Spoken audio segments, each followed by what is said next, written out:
padroeira de um povo a lutar, a gente mineira te quer exaltar, não só lá na serra, tu és...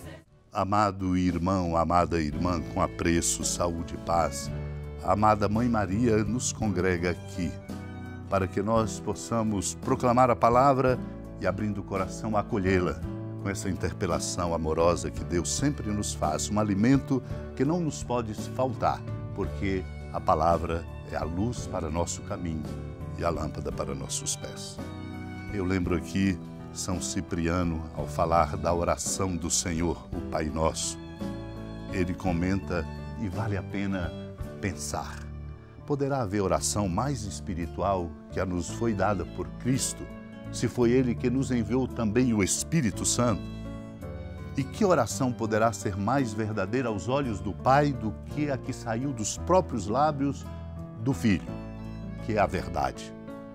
Rezar de maneira diferente da que o Senhor nos ensinou seria não somente ignorância, mas também culpa, diz São Cipriano, como ele próprio advertiu, dizendo: desprezais o mandamento de Deus para seguir a vossa tradição. Rezemos, portanto, irmãos e irmãs, como Deus, nosso Mestre, nos ensinou. A oração agradável e querida por Deus é a que rezamos com as suas próprias palavras, fazendo subir aos céus e aos ouvidos de Deus a oração de Cristo. Naquele tempo, disse Jesus aos seus discípulos: quando orardes, não useis muitas palavras como fazem os pagãos.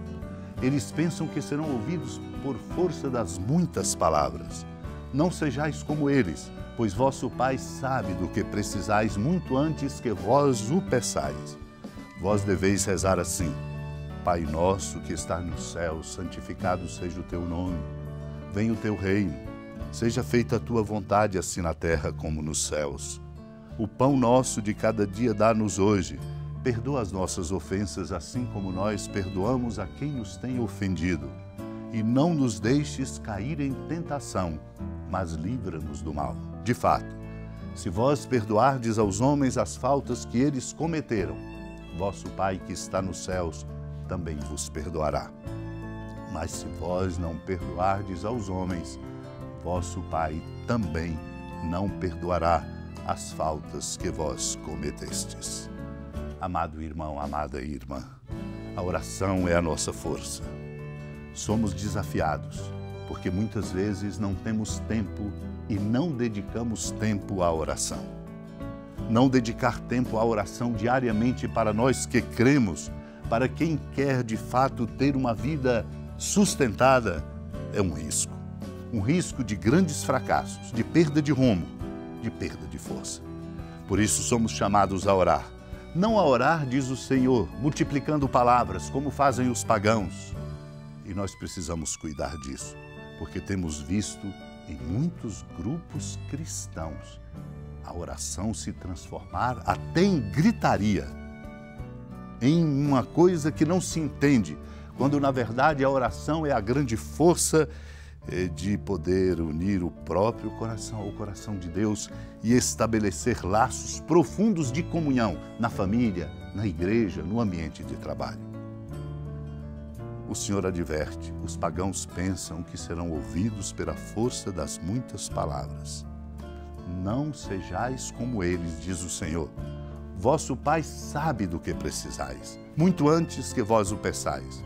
Nós pedimos, precisamos pedir, mas o Pai sabe de que precisamos. Por isso, o mais importante é compreender a oração como esta experiência bonita, não apenas de conseguir coisas, o Pai sabe de que precisamos, mas como experiência bonita de poder viver numa modulação profunda, na condição de filhos e filhas com o coração do Pai.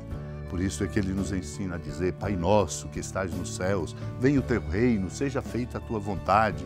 O pão nosso de cada dia dá-nos hoje, perdoa nossas ofensas, com o compromisso de perdoarmos a quem nos tem ofendido. E não nos deixe cair em tentação, livra-nos do mal. Na verdade, oramos, amados e amadas de Deus, para termos a condição de viver à altura da nossa dignidade, da dignidade que nos exige a experiência bonita de comunhão com os irmãos. Por isso o Senhor diz: se vós perdoardes aos homens as faltas que eles cometeram, vosso Pai que está no céu também vos perdoará.